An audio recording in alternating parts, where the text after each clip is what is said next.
We're making lectin-free keto sourdough bread. Let's go.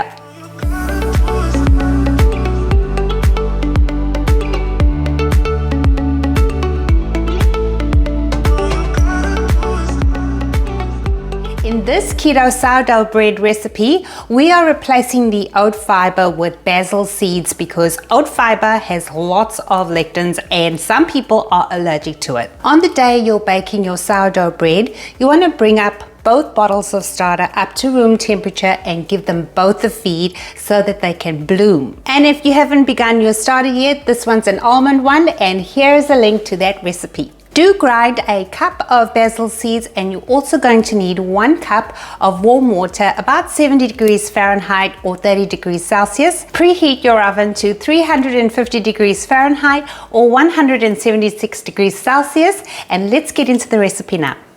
Now let's begin by adding 80 grams of the starter to a bowl. It equates to about 1/3 of a cup. And you want to get all the frothy part of the starter in, and that's why I feed both jars. And then use the liquid part if you don't have enough froth.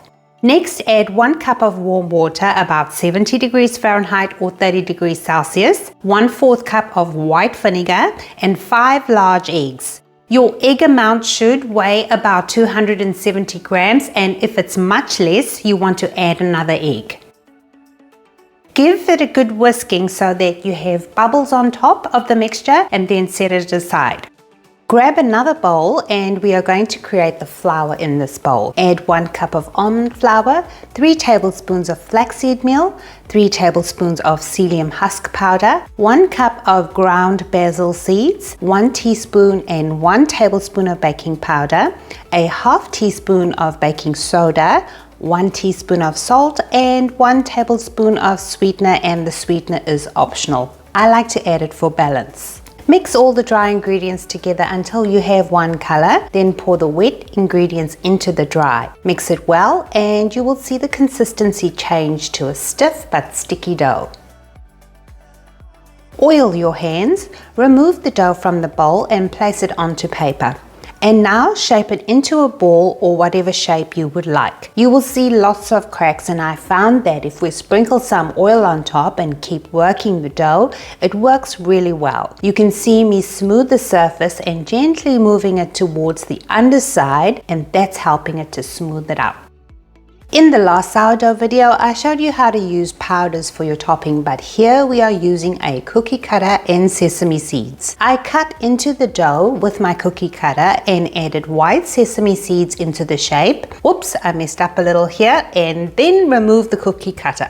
I went in on the sides with black sesame seeds, and when you're done decorating, bake for about 55 minutes total. You can score the dough halfway through, and also if you want a darker crust than mine, bake it for 45 minutes, remove the foil, then bake for another 10 minutes.